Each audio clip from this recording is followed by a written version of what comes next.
Hello friends, நம்ம last வீடியோல exogenous toxin என்ன, எண்டோஜினஸ் டாக்ஸின் என்ன அப்படின்னு சொல்லி நம்ம பார்த்தோம். ஸோ அந்த வீடியோ நீங்க யாராவது பார்க்கல அப்படின்னா அதனுடைய லிங்க் நம்ம டிஸ்கிரிப்ஷன்ல கொடுத்துருக்கோம், நீங்க பார்க்கலாம். சரியா? ஸோ இன்னைக்கு நம்ம எக்ஸோஜினஸ் டாக்ஸினோட action based upon its action நம்ம மூணா பிரிச்சிருக்கிறோம். ஸோ ஒன்னு வந்து நியூரோடாக்சின், ரெண்டாவது வந்து என்ட்ரோடாக்சின், மூணாவது வந்து சைட்டோடாக்சின். சரியா? சோ நியூரோடாக்சின் அப்படின்னா என்ன அப்படின்னா it will affects the neural cells, nerve cells போயிட்டு இது அஃபெக்ட் பண்ணும். நான் இன்னைக்கு உங்களுக்கு ஒரு பிக்சர் காமிக்கிறேன். இந்த பிக்சர் வந்துட்டு எதை ரெப்ரசென்ட் பண்ணுது அப்படின்னா ஒரு நர்வ் செல்லும் ஒரு மசில் செல்லும் மீட் பண்ற இடமான நியூரோ மஸ்குலர் ஜங்ஷன். சோ இந்த நர்வ் செல்ஸ்ல வர்ற இம்பல்ஸ் தான் வந்துட்டு ஒரு மசில் செல்லை கண்ட்ரோல் பண்ணும். ஃபார் எக்ஸாம்பிள் அந்த கையை வந்து நான் ஸ்ட்ரெச் பண்ணணும் அப்படின்னா பிரெயின்ல இருந்து வருகிறதான அந்த ஸ்டிமுலேஷன், அந்த இம்பல்ஸ் தான் வந்துட்டு பாத்தீங்கன்னா அதை கண்ட்ரோல் பண்ணும். சரியா? சோ அந்த இடம் தான் வந்து பாத்தீங்கன்னா நியூரோ மஸ்குலர் ஜங்ஷன். இந்த நியூரோ மஸ்குலர் ஜங்ஷன்ல சினேப்ஸ் அப்படின்னு சொல்லிட்டு ஒரு அமைப்பு இருக்குது. சரியா? ஒரு பார்ட் இருக்குது. அது எதோட அசோசியேட் ஆனது அப்படின்னு பாத்தீங்கன்னா நர்வ் செல்ஸோட அசோசியேட்டட். சரியா? சோ இந்த சினேப்ஸ் இந்த நியூ ஆக்சானோட எண்டிங்ல தான் வந்துட்டு இந்த சினேப்ஸ் இருக்கும். வேற இந்த இடம் இருக்கு பாத்தீங்களா, இந்த குட்டி குட்டியா ஒரு சேனல்ஸ் மாதிரி இருக்கு இல்லையா, இது வந்து பாத்தீங்கன்னா ஒரு நர்வ் செல்ஸோட ரிசெப்டார்ஸ். ஓகேயா? சோ நர்வ் செல்ஸ்ல இருக்கிறதான ரிசெப்டார்ஸ் நிறைய இருக்கும். அதே மாதிரி வந்து பாத்தீங்கன்னா சினேப்ஸ்லயே வந்து பாத்தீங்கன்னா குட்டி குட்டியா இந்த மாதிரி ஒரு டிப்ரெஷன்ஸ் இருக்கும். சரியா? இந்த இடத்துலதான் வந்து பாத்தீங்கன்னா நியூரோ டிரான்ஸ்மிட்டர்ஸ் அப்படின்னு சொல்லி ஒரு ஒரு ஃப்ளூயிட் இருக்கும். சரிங்களா? சோ அது என்னன்னு பாத்தீங்கன்னா அசிடைல் கோலைன் தான் வந்து நம்மளுக்கு இருக்கும். சரியா? சோ அந்த அசிடைல் கோலைன் தான் வந்து பாத்தீங்கன்னா இந்த நர்வ் இம்பல்ஸ் வந்துட்டு நர்வ் செல்ஸ்ல இருந்து மசில் செல்ஸ்க்கு வந்து டிரான்ஸ்மிட் பண்ணும். சரியா? சோ இந்த இடத்துலதான் இந்த அசிடைல் கோலைன் இருக்கிறதான இந்த நியூரோ டிரான்ஸ்மிட்டர்ஸ் இருக்கிறதான இடத்துலதான் இந்த இந்த நியூரல் டாக்ஸின் இருக்கு இல்லையா, சோ நியூரோ டாக்ஸின் வந்துட்டு அது அஃபெக்ட் ஆகி அது ஆக்கியூபை பண்ணி என்ன பண்ணும் அப்படின்னா இந்த இந்த இந்த நர்வ் இம்பல்ஸ் வந்துட்டு டிரான்ஸ்மிட் ஆகாம வந்து பாத்தீங்கன்னா இன்ஹிபிட் பண்ணிரும். சரியா? இதனால என்ன பாதிப்பு அப்படின்னா சரியா வந்து இம்பல்ஸ் டிரான்ஸ்மிட் ஆகல அப்படின்னா நம்ம உடம்புல வந்துட்டு stretching relaxation, contraction relaxation muscles வந்துட்டு தாறுமாறா போக ஆரம்பிச்சிடும். ஃபார் எக்ஸாம்பிள் நம்மளுக்கு ஹார்ட் மசில்ஸ் இருக்குது, அதுல வந்துட்டு கான்ட்ராக்ஷன் ரிலாக்ஸேஷன் இருக்கணும். கான்ட்ராக்ஷன் ரிலாக்ஸேஷன் இருந்தாதான் நம்மளுக்கு இந்த சிஸ்டோலிக் டயஸ்டோலிக் பம்ப் வந்துட்டு நம்மளுக்கு சரியா செயல்படும்.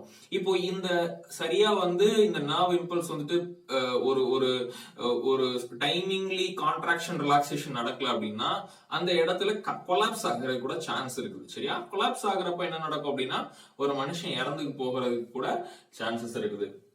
சோ அந்த நியூரோடாக்சின் வந்துட்டு நம்ம எக்ஸாம்பிளா ரெண்டு பார்க்கலாம். பாட்டுலினம் toxin, it will be produced by Clostridium botulinum, and the next one is tetanus toxin that will be produced by Clostridium tetani. சரியா? ரெண்டாவது விஷயம் பாத்தீங்க அப்படின்னா என்ட்ரோடாக்சின். என்ட்ரோடாக்சின், என்ட்ரோ அப்படின்னா கட் ரீஜன் அப்படின்னு அர்த்தம். சோ என்ட்ரோடாக்சின் கட் ரீஜன்ல போயிட்டு அஃபெக்ட் பண்ணுகிறதான டாக்ஸின், அதுதான் வந்து என்டரோடாக்சின். சோ இந்த கட் ரீஜன்ல போயிட்டு இந்த டாக்ஸின் என்ன பண்ணும் அப்படின்னா ஆக்ட் பண்ணி மசில்ஸ், அந்த கட் ரீஜன்ல இருக்கிறத மசில்ஸ் டிஷ்யூஸ் வந்துட்டு டேமேஜ் பண்ணி நமக்கு வாமிட்டிங், டயரியா, டிசென்ட்ரி இந்த மாதிரி விஷயத்தை காஸ் பண்ணும். சரியா? சோ எக்ஸாம்பிள் பாருங்க, cholera toxin, it will be produced by Vibrio cholerae, and the next one is Shiga toxin, it will be produced by Shigella dysenteriae, and the third one is Shigella toxin producing Escherichia coli, E. coli producing Shiga toxin. சரியா? இந்த மாதிரி நம்ம பார்க்கலாம். மூணாவது விஷயம் பாத்தீங்க அப்படின்னா cytotoxin. சைட்டோடாக்சின்னா என்ன அப்படின்னா நம்ம பாடியில எல்லா ஆர்கன்ஸுமே வந்து பாத்தீங்க அப்படின்னா டிஷ்யூஸால உருவானது. சோ டிஷ்யூஸ் வந்துட்டு எதனால உருவாச்சு? செல்ஸ்னால உருவானது.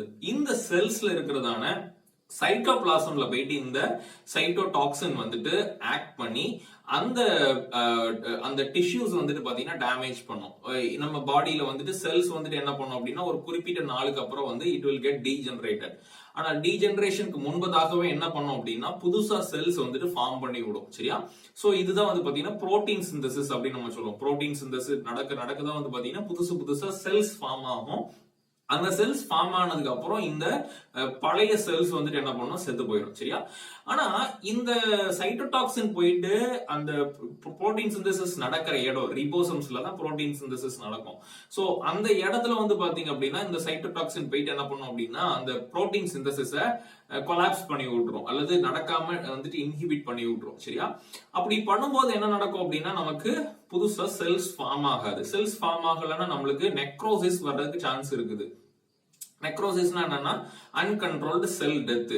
செல்ஸ் வந்து டெத் ஆயிட்டே இருக்கும், ஆனா புதுசா நம்மளுக்கு செல்ஸ் ஃபார்ம் ஆகாது. அதுதான் நம்ம நெக்ரோசிஸ் அப்படின்னு சொல்லுவோம்.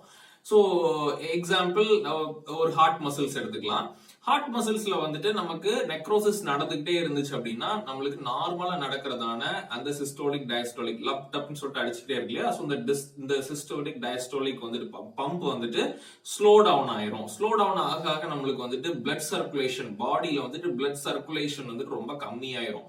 ஸோ நம்மளுக்கு கால் பாதத்துக்குலாம் வந்துட்டு பிளட் சர்க்குலேஷன் போகணும் அப்படின்னா நல்ல எஃபெக்டிவா வந்துட்டு டைமிங்லி அந்த அந்த சிஸ்டோலிக் டயஸ்டோலிக் பம்ப் வந்துட்டு பம்ப் ஆனாதான் நம்மளுக்கு எல்லா இடத்துக்குமே ஈவனா பிளட் சப்ளை ஆகும். ஸோ பிளட் சப்ளை ஆகாத இடத்துல என்ன ஆகும் அப்படின்னு பாத்தீங்கன்னா அந்த டிஷ்யூஸ் சாக ஆரம்பிச்சிடும். ஸோ இதுதான் வந்து பாத்தீங்கன்னா இந்த சைட்டோடாக்சினோட முக்கியமான கான்செப்ட்.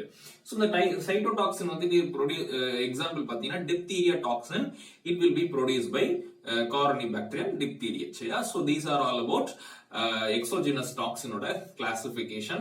உங்களுக்கு நம்ம எக்ஸ்பிளைன் பண்றது பிடிச்சிருந்துச்சுன்னா, இந்த வீடியோ உங்களுக்கு பிடிச்சிருந்துச்சுன்னா நீங்க லைக் பண்ணுங்க, உங்க ஃப்ரெண்ட்ஸ்க்கு நீங்க இன்ட்ரோடியூஸ் பண்ணுங்க.